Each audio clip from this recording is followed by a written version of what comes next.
नमस्कार। आज कहानी गोल्ड में सुनिए रविंद्रनाथ ठाकुर जी की लिखी कहानी विदा। कन्या के पिता के लिए धैर्य करना थोड़ा बहुत संभव भी था, परंतु वर के पिता पल भर के लिए भी सब्र करने को तैयार न थे। उन्होंने समझ लिया था कि कन्या के विवाह की आयु पार हो चुकी है, परंतु किसी प्रकार कुछ दिन और भी पार हो गए तो इस चर्चा को भद्र या अभद्र किसी भी उपाय से दबा रखने की क्षमता भी समाप्त हो जाएगी। कन्या की आयु अवैध गति से बढ़ रही थी, इसमें किसी को शंका करने की आवश्यकता पड़ी नहीं। किंतु इससे भी बड़ी शंका इस बात की थी कि कन्या की तुलना में दहेज की रकम अब भी काफी अधिक थी। वर के पिता इसी हेतु इस प्रकार से जल्दी मचा रहे थे। मैं ठहरा वर, अपितु विवाह के विषय में मेरी राय से अवगत होना नितांत व्यर्थ समझा गया। अपनी कर्तव्य परायणता में मैंने भी किसी प्रकार की न्यूनता नहीं आने दी, यानी एफए पास करके छात्रवृत्ति का अधिकारी बन बैठा। परिणाम यह निकला कि मेरे संबंध में श्री प्रजापति के दोनों ही पक्ष, कन्या पक्ष और वर पक्ष, बार बार बेचैन होने लगे। हमारी जन्मभूमि में जो पुरुष एक बार विवाह कर लेता है, उसके मन में दूसरी बार विवाह करके रचनात्मक कार्यों में कोई जिज्ञासा या उद्वेग नहीं होता। एक बार नर मांस का स्वाद लेने पर उसके प्रति बाघ की जो मन की दशा होती है, नारी के विषय में बहुत कुछ वैसी ही हालत एक बार विवाह कर लेने वाले पुरुष के मन की भी होती है। एक बार नारी का अभाव घटित हुआ कि फिर सबसे पहला प्रयत्न उस अभाव को पूर्ण करने के लिए किया जाता है। ऐसा करते हुए इस बार उसका मन दुविधा में नहीं रहता कि भावी पत्नी की आयु क्या है और कैसी है उसकी अवस्था। मैं देखता हूं कि सारी दुविधा और दुश्चिंता का ठेका आजकल के लड़कों के ही नाम छूटा है। लड़कों की ओर से बारंबार विवाह का प्रस्ताव होने पर उनके पिता पक्ष के चांदी के समान श्वेत केश खिजाब की महिमा से बारंबार श्याम वर्ण को अपना लेते हैं, और उधर बातचीत की तप्ताग्नि से ही लड़कों के श्याम केश मारे चिंता परेशानी के रात के कुछ घंटों में ही उठने का उपक्रम करते हैं। आप विश्वास कीजिए, मेरे मन में ऐसा कोई विषय या उद्वेग का श्री गणेश नहीं हुआ, अपितु विवाह के प्रस्ताव से मन मयूर बसंत की दक्षिण पवन की शीतलता में नृत्य कर उठा। कौतूहल से उलझी हुई कल्पना की नई आई हुई पोपलों के बीच मानो गुपचुप कानाफूसी होने लगी। जिस विद्यार्थी को एंडमंड वर्ग की फ्रांसीसी क्रांति की घोर टिकाओं के 5-7 पोथे जबानी घोटने हो, उसके मन में इस जाति के भावों का उठना निरर्थक ही समझा जाएगा। यदि टेक्स्ट बुक कमेटी के द्वारा मेरे इस लेख के पास होने की लेश मात्र भी शंका होती तो संभवतः ऐसा कहने से पूर्व ही सचेत हो जाता, परंतु मैं यह क्या ले बैठा। क्या यह भी ऐसी कोई घटना है जिसे लेकर उपन्यास लिखने की योजना बना रहा हूं? मेरी योजना इतने शीघ्र आरंभ हो जाएगी, इसकी मैंने कल्पना भी नहीं की थी। प्रबल आकांक्षा थी कि वेदना के जो कजरारे में गत कई वर्षों से मन में छा रहे हैं, उन्हें किसी बैशाखी संध्या की तूफानी वर्षा के वेग द्वारा बिल्कुल ही निष्प्राण कर दूंगा। पर न तो बच्चों की पाठ्य पुस्तक ही लिखी गई, क्योंकि संस्कृत का व्याकरण मेरे मस्तिष्क से अछूता रह गया था, और न काव्य ही रचा जा सका, क्योंकि मातृभाषा मेरे जीवन युग में ऐसी फली फूली नहीं थी जिसके द्वारा मैं अपने हृदय के राज को बाहर प्रकट कर पाता। अतः देख रहा हूं कि मेरे अंतर का सन्यासी आज अपने अट्टहास से अपना ही परिहास करने के लिए बैठा है। इसके अतिरिक्त वह करे भी तो क्या। उसके अश्रु शुष्क जो हो गए हैं, जेठ की कड़कड़ाती धूप वस्तुतः जेठ का अश्रु शून्य क्रंदन ही तो है। जिसके साथ विवाह हुआ था उसका वास्तविक नाम नहीं बताऊंगा, क्योंकि आज ब्रह्मांड के पुरातत्ववेत्ताओं में उसके ऐतिहासिक नाम के विषय में विशेष विवाद होने की शंका नहीं है। जिस ताम्रपत्र पर उसका नाम अंकित है वह मेरा ही हृदय है। वह पट और पत्नी का नाम किसी युग में भी विलुप्त होगा, यह सोचना मेरी कल्पना से बाहर है। परंतु जिस सुनहरी दुनिया में वह अक्षय बना रहा, वहाँ इतिहास के विद्वानों का आना जाना नहीं होता है। इस पर भी मेरे इस लेख में उसका कुछ न कुछ नाम तो चाहिए ही। अच्छा तो समझ लीजिए शबनम उसका नाम था, क्योंकि शबनम में मुस्कान और रुदन दोनों घुल मिलकर एकाकार हो जाती है और भोर का संदेश प्रभाव बेला तक आते ही चुक जाता है। शबनम मुझसे केवल 2 ही वर्ष छोटी थी। मेरे पिता गौरीदान से विमुख हो, सो यह बात नहीं थी। उनके पिताजी कट्टर समाज विद्रोही थे। देश में प्रचलित किसी भी धर्म के प्रति उनमें श्रद्धा न थी। उन्होंने खूब कसकर बांग्ला भाषा का अध्ययन किया था। मेरे पिता उग्र भाव के समाज के अनुयायी थे, जिसे अंगीकार करते हुए किंचित मात्र भी अड़चन हो, ऐसी किसी भी वस्तु की हमारे समाज की विशाल ड्योढ़ी या अंतःपुर में या पिछली राह पर झलक देख पाना संभव न था। इसका भी कारण यही कि उन्होंने भी कसकर बांग्ला भाषा का अध्ययन किया था। पितामह और पिताजी के विभिन्न रूप क्रांति की 2 विभिन्न मूर्तियां थीं। कोई भी सरल स्वभाव का नहीं। फिर भी बड़ी आयु वाली कन्या के साथ मेरा विवाह करना पिता ने इसलिए स्वीकार कर लिया कि उसकी इस बड़ी सी आयु की दोनों मुट्ठियों में दहेज की रकम भी बहुत बड़ी थी। शबनम मेरे ससुर की एकमात्र कन्या थी। पिताजी को पूर्ण विश्वास था कि कन्या के पिता का सारा धन भावी दामाद भविष्य के उदर की परिपूर्ण करने वाली है। मेरे ससुर को किसी मतांतर का झमेला नहीं था। पश्चिम की किसी पहाड़ी रियासत के नरेश के यहाँ किसी उच्च पद पर थे। शबनम जब गोद में ही थी तभी उसकी माँ के प्यार का आंचल उस पर से उठ गया था। इस बात की ओर उसके पिता का ध्यान भी नहीं गया कि पुत्री प्रतिवर्ष 1-1 वर्ष करके बड़ी होती जा रही है। वहां उनके समाज का कोई ऐसा ठेकेदार नहीं था जो उनके नेत्रों में अंगुली डालकर इस सच्चाई को उनके हृदय में बिठा देता। शबनम ने यथा समय उम्र के 16 वर्ष पार किए, किंतु वे स्वाभाविक 16 वर्ष के थे, सामाजिक नहीं। किसी ने उसे यौवन के प्रति सचेत होने का परामर्श नहीं दिया और न ही उसने स्वयं उस ओर देखा। मैंने 19वें वर्ष में कॉलेज के 3य वर्ष में पग रखा। ठीक तभी मेरा विवाह हो गया।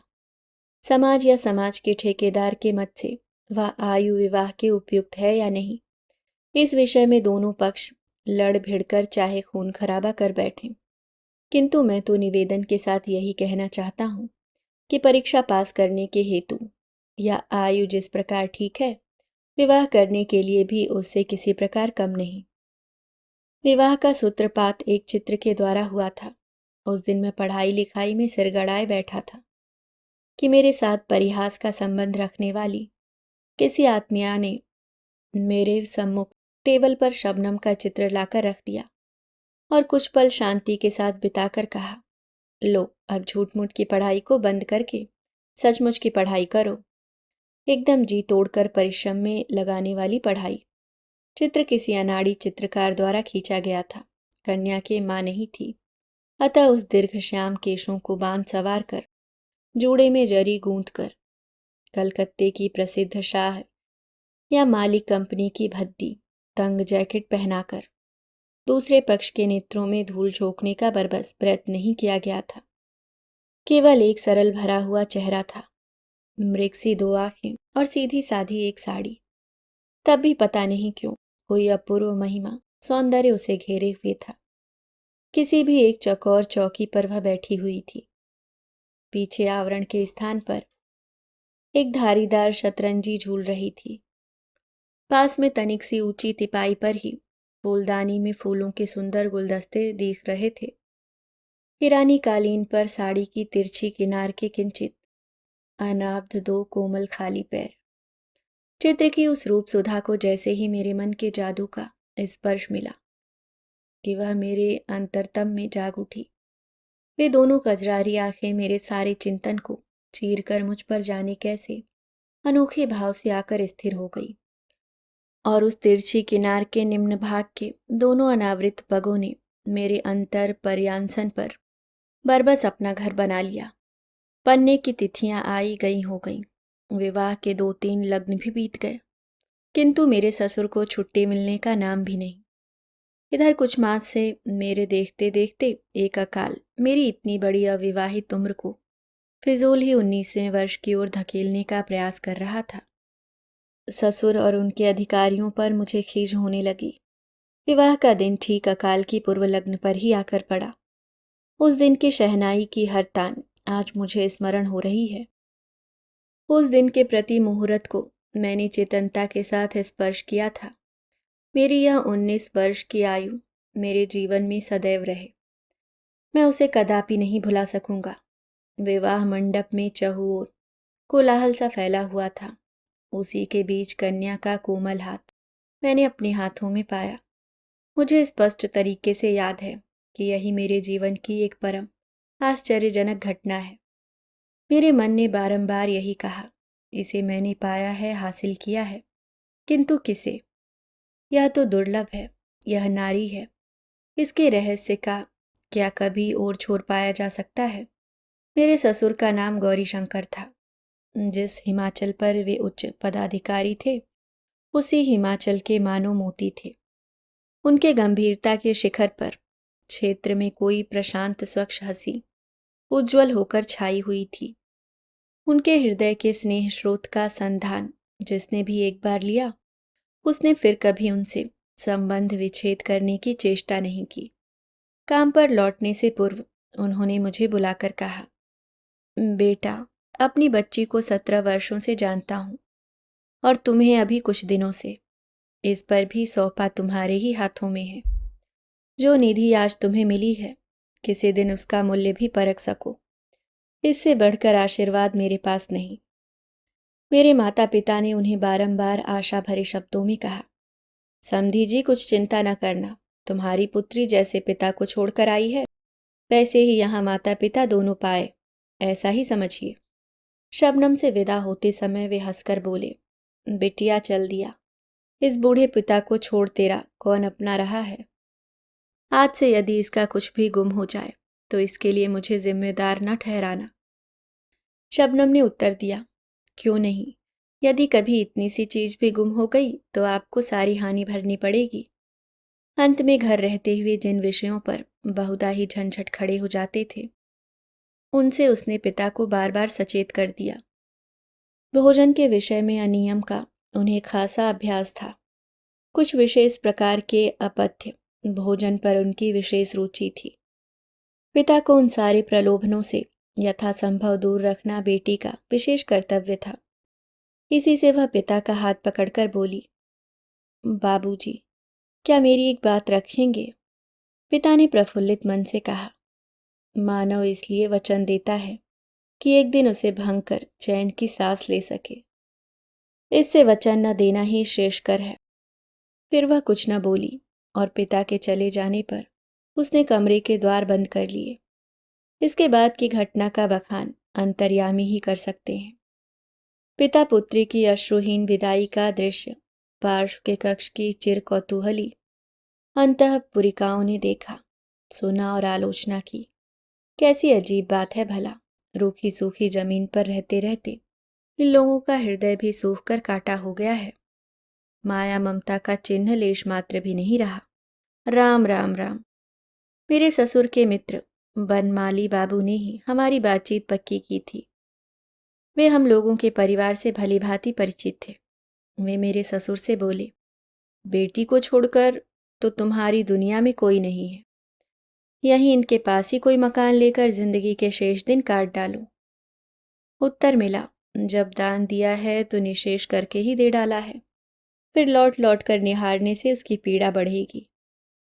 जिस अधिकार को एक बार त्याग चुका, उसे बार बार बनाए रखने के प्रयत्न से बढ़कर विडंबना और क्या होगी। अंत में मुझे एकांत में ले जाकर किसी अपराधी की तरह सकुचाते हुए बोले, बिटिया को पुस्तकें पढ़ने का बड़ा चाव है और लोगों को खिलाना पिलाना उसे बहुत अच्छा लगता है। यदि बीच बीच में तुम्हें रुपए पैसे भेज दिया करूं, इससे वे नाराज तो नहीं होंगे? सुनकर मुझे तनिक आश्चर्य हुआ, कारण जीवन में कभी किसी भी ओर से धनराशि मिलने पर पिताजी नाराज हुए हों। उनका ऐसा बिगड़ा मिजाज तो मैंने कभी नहीं देखा। जो हो, मेरे ससुर मानो मुझे घूस दे रहे हों। कुछ ऐसे ही भाव से मेरे हाथों में 100 रुपए का एक नोट थमाकर वे वहां से चटपट चल दिए। मैंने देखा इस बार जेब से रुमाल निकालने की बारी आ ही गई। स्तब्ध होकर मैं विचारों में खो गया। मैंने अनुभव किया कि ये लोग बिल्कुल ही अन्य जाति के मानव हैं। अपने सहपाठियों में कितनों ही को तो विवाह करते हुए देखा है। विवाह मंत्रों के उच्चारण के साथ ही साथ स्त्री को एक बारगी कंठ के निम्र भागों में उतार लेते हैं। हजम करने के यंत्र तक पहुंचने पर थोड़ी देर के बाद वह पदार्थ अपने गुणों एवं अवगुणों का हल कर सकता है और इसके फलस्वरूप हृदय के भीतर चिंता बनकर हलचल भी आरंभ हो सकती है। सो होती रहे, परंतु निगलने के रास्ते में इससे कोई रुकावट नहीं पड़ती। किंतु मैंने विवाह मंडप में ही समझ लिया था कि पानी ग्रहण के मंत्र द्वारा जिसे प्राप्त किया जाता है उसे घर गृहस्थी तो भली भांति चल जाती है, परंतु उसके हृदय को पूर्ण रूपेण पाना 15 आना बाकी रह जाता है। मुझे संदेह है कि विश्व के अधिकांश पुरुष पत्नी को ठीक ठाक पाते हैं या उनको समझते हैं। वे स्त्री को ब्याह कर ले आते हैं किंतु उपलब्ध नहीं कर पाते और न कभी उन्हें इस बात का एहसास हो पाता है कि उन्होंने पाया कुछ भी नहीं। उनकी पत्नियां भी मृत्युकाल तक इस कटु सत्य से अवगत नहीं हो पाती। लेकिन मैंने ऐसा अनुभव किया कि वह मेरी साधना की निधि है। वह अचल संपत्ति नहीं, संपदा है, अगाध रत्न राशि है। शबनम नहीं, इस नाम से काम नहीं चलेगा। एक तो यह कि वह उसका वास्तविक नाम नहीं और न यह उसका यथार्थ परिचय है। वह तो दिवाकर की तप्त रश्मि है, क्षयकालीन उषा की विदा बेला के अश्रुओं का बिंदु नहीं। नाम को गोपनीय रखकर ही आखिर क्या होगा। उसका वास्तविक नाम था हेमंती। मैंने देखा 17 वर्ष की सुंदरी पर यौवन का पूरा आलोक बिखरा हुआ है। तब भी इस अवस्था की गोद में भी उसे चेतनता नहीं मिली है। हिमाच्छादित शिखर पर भोर का उजाला तो झलक उठा है, किंतु हिम अभी तक गल नहीं पाया है। कैसी निष्कलंक शुभ्र है वह, कैसी पवित्र की प्रतिमा, यह मैं ही जानता हूं। मेरे मन में बराबर यह शंका बनी रहती थी, इतनी पढ़ी शिक्षित लड़की का मन पता नहीं क्यों कर पा सकूंगा। किंतु कुछ ही दिवसों के उपरांत मैंने जान लिया कि उसके मन की राह और शिक्षा की राह आपस में कहीं कटी ही नहीं है। कब उसके सरल शुभ्र मन पर हल्की सी रंगीनी छा गई, नेत्र अलस तंद्रा में झूम उठे और देह मन मानो उत्सुक हो उठे। सो निश्चिंतता के साथ कह देना मेरे लिए कठिन ही नहीं, अपितु असंभव है। यह तो हुई एक पक्ष की बात, लेकिन अब दूसरा पक्ष भी है। वह और उसके विषय में पूर्ण रूप से कहने का समय अब आ पहुंचा है। मेरे ससुर राज दरबार में उच्च पदाधिकारी थे, इसलिए उनकी कितनी धनराशि बैंक के खातों में है, इस संबंध में जनश्रुति ने बहुत तरह के अनुमान बिठाए थे। इनमें से किसी भी अनुमान की संख्या लाख के आंकड़ों से नीचे नहीं पड़ती थी। फलस्वरूप एक ओर पिता के प्रति सम्मान बढ़ता गया तो दूसरी ओर इकलौती बेटी की ओर स्नेह। हमारी घर गृहस्थी, काम धंधा और तौर तरीका जानने के लिए हेम खूब उत्सुकता दिखला रही थी, किंतु माँ ने उसे अगाध स्नेह दिखाने के अभिप्राय से किसी काम में हाथ नहीं लगाने दिया। यहाँ तक कि मायके से हेम के साथ जो पहाड़िन मेहरी आई थी उसे उन्होंने वास्तव में अपने कक्ष में नहीं घुसने दिया। फिर भी उसकी जाति पाति के बारे में किसी प्रकार का अपवाद नहीं किया। वे डरती थीं कि विशेष छानबीन करने पर कहीं कोई अरुचिकर सत्य न सुनना पड़े। दिन इसी तरह कट जाते, लेकिन एक दिन पिताजी का मुंह घोर गंभीर दिखाई दिया। बात यह थी कि मेरे ससुर ने मेरे विवाह में 15 सहस्त्र रुपए नगद और 5 सहस्त्र के आभूषण दिए थे। इधर पिताजी को किसी कृपा पात्र दलाल से पता चला कि यह धनराशि कर्ज लेकर जुटाई गई थी, जिसका ब्याज भी कुछ मामूली न था, और लाख रुपए की अफवाह तो बिल्कुल उड़ाई हुई थी। वास्तव में मेरे विवाह के पूर्व ससुर की संपत्ति के परिणाम के विषय में पिताजी ने भी उनकी कोई आलोचना नहीं की थी। तब भी न जाने किसी तर्क पद्धति से आज उन्होंने यह बिल्कुल पक्का निश्चय कर लिया था कि उनके समधी ने जानबूझकर यह धोखा उनके साथ किया है। इसके अलावा पिताजी की यह धारणा थी कि मेरे ससुर राजा के मुख्यमंत्री या उसी समान किसी उच्च पद के अधिकारी हैं। पीछे पता चला कि वे वहां के शिक्षा विभाग के अध्यक्ष हैं। पिताजी ने टीका की, अर्थात विद्यालय के मुख्य अध्यापक विश्व में जितने भी भद्र पद हैं उनमें सबसे ऊंचा है।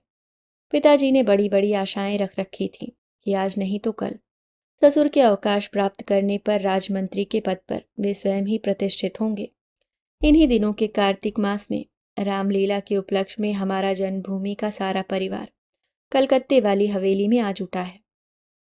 वधु को देखते ही उनमें एक छोर से दूसरे छोर तक कानाफूसी की लहर दौड़ गई, क्रमशः अस्फुट हुई।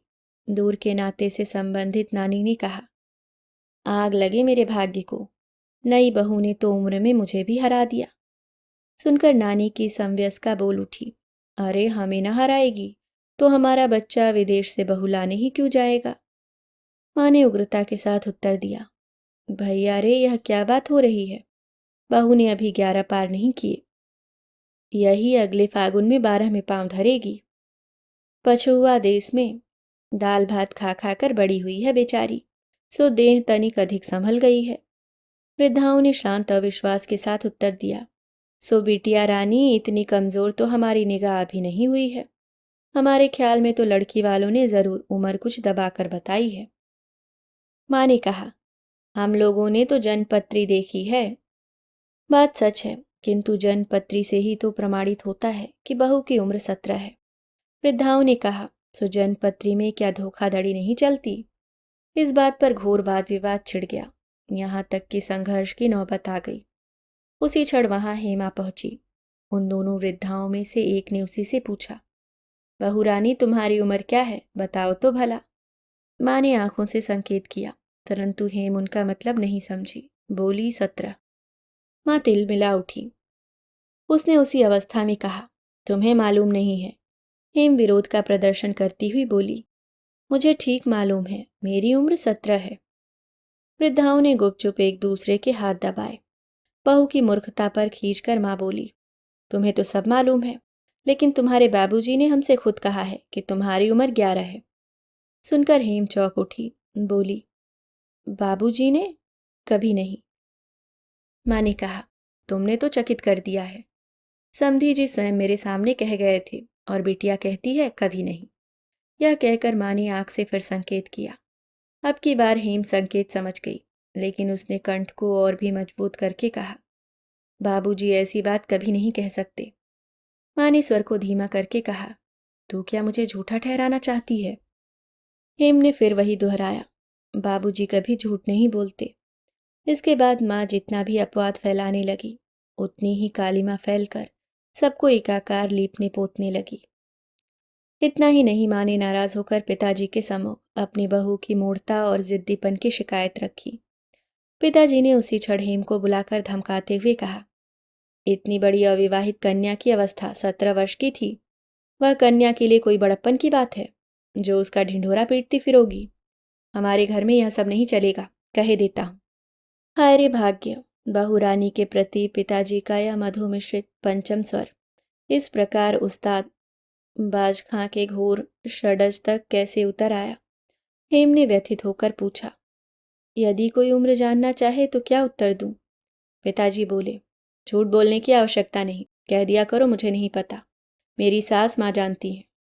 इसके बाद झूठ किस तरह बताया जाता है, इसका सारा उपदेश सुनने के बाद हेम कुछ इस तरह चुप हो गई कि पिताजी को यह समझाना बाकी न रहा कि उसका सारा सदुपदेश बिल्कुल चिकने घड़े पर पानी की तरह पड़ा। हेम की दुर्गति पर दुख क्या प्रकट करूं, उसके समक्ष तो मेरा मस्तक ही नत हो गया। मैंने देखा, शारदिया प्रभात के आकाश की तरह उसके नेत्रों की वह सरल उदार दृष्टि मानो किसी संशय की छाया से म्लान हो उठी। भीत मृगी की तरह मानो उसने मेरे मुख की ओर देखा और सोचा, मैं कदाचित इन्हें नहीं पहचानता। उस दिन मैं एक सुंदर जिल्द वाली अंग्रेजी कविताओं की एक पुस्तक क्रय करके उसके लिए ले आया था। उसने पुस्तक को अपने सुंदर हाथों से थामा, फिर धीरे से गोद में रखकर एक बार भी खोलकर नहीं देखा। मैंने उसके दाएं हाथ को अपने हाथ में लेकर कहा, हेम मुझ पर नाराज न होना, मैं तो तुम्हारे सत्य के बंधन में बंधा हुआ हूं। सुनकर वह कुछ न बोली, केवल तनिक मुस्कुरा दी। सृष्टिकर्ता ने वैसी ही मुस्कान जिसे दी है, उसे और भी कुछ कहने की आवश्यकता ही कहा। इधर पिताजी की आर्थिक तरक्की के कुछ दिनों बाद से सृष्टिकर्ता के उस अनुग्रह को चिरस्थायी कर रखने के स्वार्थ से हमारे यहाँ नए उत्साह से पूजा पाठ चल रहा था। आज तक कभी भी पूजा अर्चना में बहू की कभी भी बुलाहट नहीं हुई। अचानक नई वधू को पूजा का थाल सजाने का आदेश मिला। वह बोली, माँ मुझे समझा दो कैसे क्या करना होगा।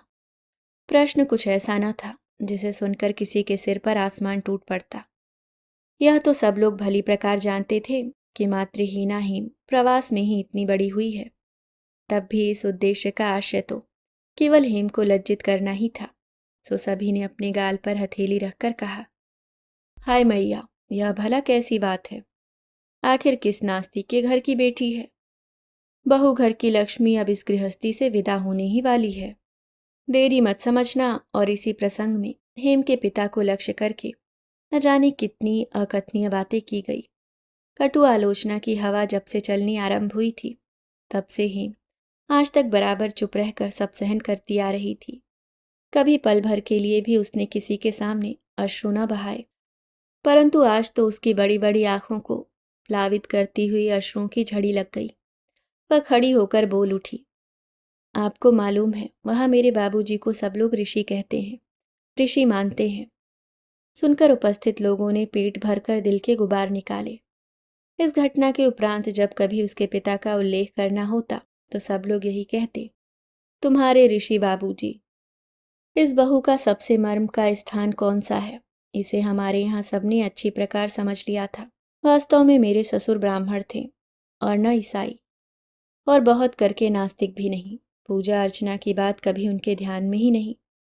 बेटी को उन्होंने शिक्षित बनाने का प्रयत्न अवश्य किया था, कितने ही उपदेश भी दिए थे, किंतु सृष्टिकर्ता के संबंध में कोई उपदेश नहीं दिया। इसी बारे में पूछने पर उन्होंने इतना ही कहा, जिस विषय को मैं स्वयं नहीं जानता उसे सिखलाना केवल कपट ही होगा। ससुराल में हेम की एक सचमुच की भक्तिन थी, मेरी छोटी भगिनी नारायणी। वह अपनी भाभी को बहुत स्नेह करती थी। उसके लिए उस बेचारी को काफी प्रताड़ना सहनी पड़ती थी। घर में हेम के अपमान की कहानी मुझे उसी से सुनने को मिलती थी। हेम के मुंह से कभी किसी दिन भी सुनने को नहीं मिला। लज्जा का आवरण उसके अपने लिए नहीं था, अपितु मेरे लिए ही था। बाबूजी के पास से वह जो पाती वह मुझे पढ़ने के लिए दे देती।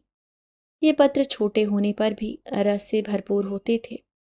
वह स्वयं भी उनको जब कभी पत्र लिखती तो मुझे अवश्य दिखा देती। बाबूजी के साथ उसका जो नाता था उसमें अपने साथ मुझे भी बराबर का भागी बनाए बिना उसका दाम्पत्य पूर्ण जो नहीं हो पाता।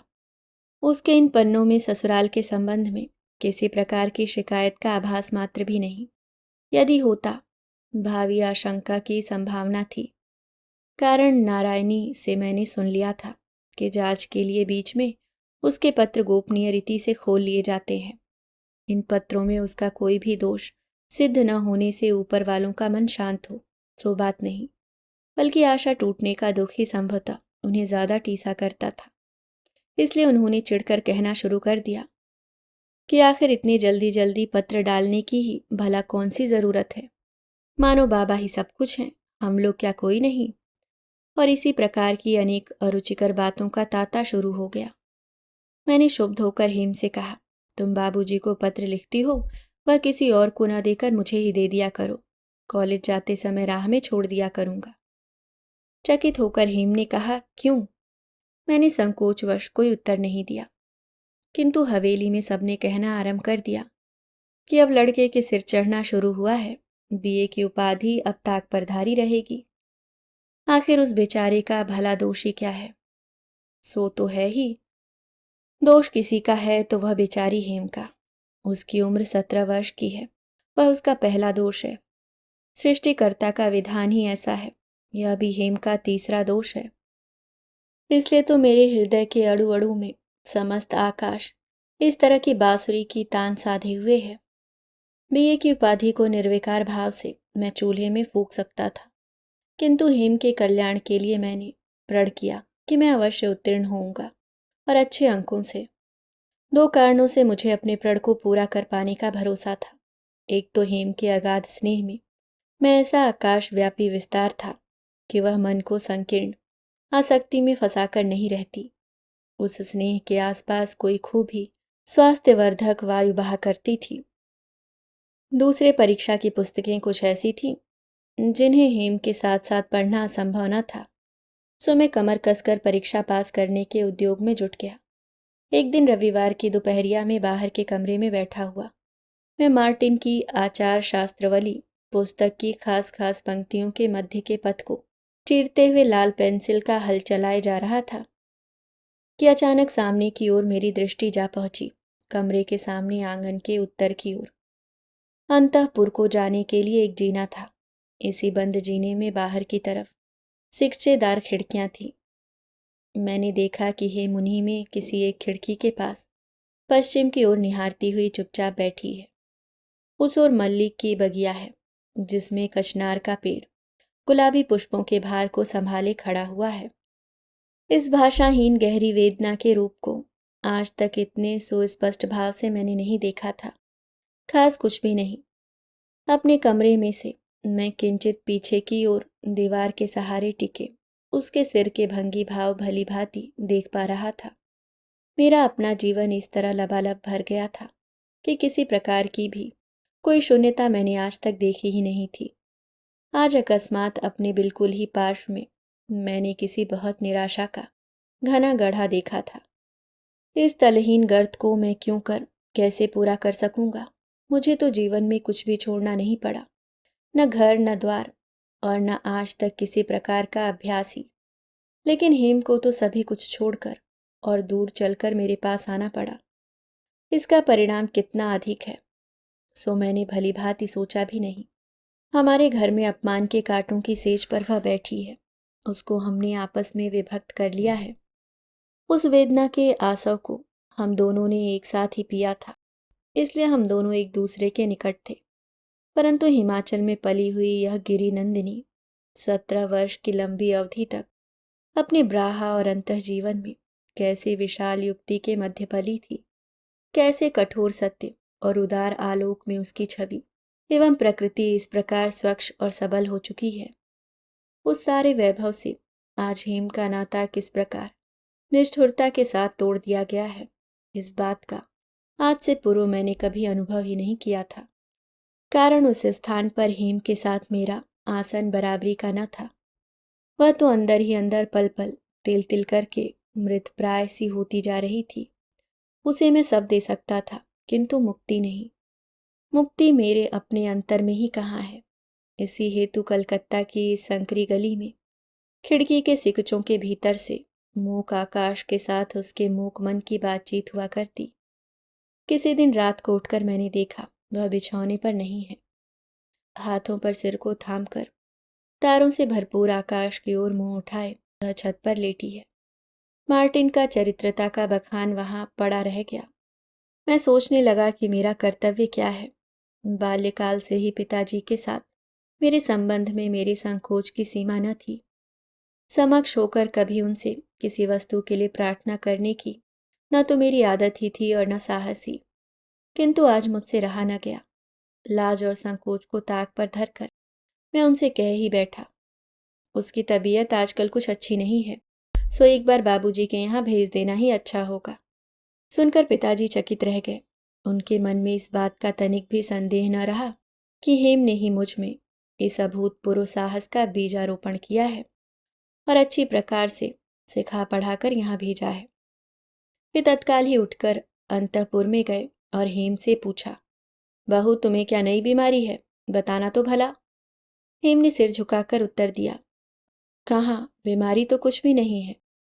पिता ने सोचा उत्तर तेज दिखाने के लिए है, किंतु हेम जो प्रतिदिन सूखती जा रही थी सो नित्य प्रति देखते रहने के कारण हम लोग समझ नहीं पाते थे। एक दिन बनमाली बाबू ने उसे देखा तो चौंक पड़े। वे बोले, ए यह क्या, तेरा मुख ऐसा कैसे हो गया है हेम, बीमार तो नहीं हो। हेम ने कहा नहीं, परंतु इस घटना के 10 दिन बाद ही अकस्मात मेरे ससुर आ पहुंचे। अवश्य ही बनमाली बाबू ने हेम की तबीयत की बात लिखी होगी। विवाह के उपरांत पिता से विदा लेते हुए हेम ने अपने अश्रु रोक लिए थे, किंतु आज जैसे ही उन्होंने उसकी ठोड़ी छूकर मुंह ऊपर को उठाया तो अश्रुओं का बांध टूट गया। उसकी भीगी पलकों ने सब कुछ बता दिया। वह बाबूजी को मुख से आधी बात भी न कह सकी। वे इतना भी न पूछ पाए कि तू कैसी है। बेटी की छीड़ गति, म्लान मुख और पलकों को देखते ही उनकी छाती टूक टूक हो गई। हेम बाबूजी का हाथ पकड़कर उन्हें शयन कक्ष में ले गई। कितनी बातें तो पूछने की हैं। बाबूजी की तबीयत भी तो ठीक नहीं दिखाई देती। हेम बाबूजी के साथ मायके जाने के लिए उद्यत हो गई। बनमाली बाबू ने भी समधी जी से इस बात का संकेत किया, लेकिन अंततः बात पिताजी की हो रही और उसके आगे हेम की आकांक्षा कुचल दी गई। बाप बेटी को विदा करने की बेला फिर एक बार आ पहुंची। बेटी ने नीरव और शुष्क मुस्कान को पीले मुख पर डालते हुए कहा, बाबूजी, यदि फिर कभी आपने मेरे लिए पागलों की भांति बेतहाशा दौड़ते हुए इस हवेली में कदम रखा तो मैं दरवाज़ा बंद कर लूंगी। बाबूजी ने उसी मुद्रा में उत्तर दिया, बेटी, भाग्य में फिर आना लिखा तो साथ में सेंध लगाने के औजार भी लेता आऊंगा। इसके बाद हेम के मुख की वह मुस्कान फिर कभी देखने को नहीं मिली। फिर क्या हुआ सो मुझसे कहा नहीं जाएगा। सुनता हूँ माँ फिर उपयुक्त वधू की खोज में है। संभव है किसी दिन माँ के अनुरोध की अवहेलना मुझसे ना हो सके। यही मुमकिन है, क्योंकि खैर छोड़िए इन भेद भरी बातों की। अभी आप सुन रहे थे रविंद्रनाथ ठाकुर जी की लिखी कहानी विदा।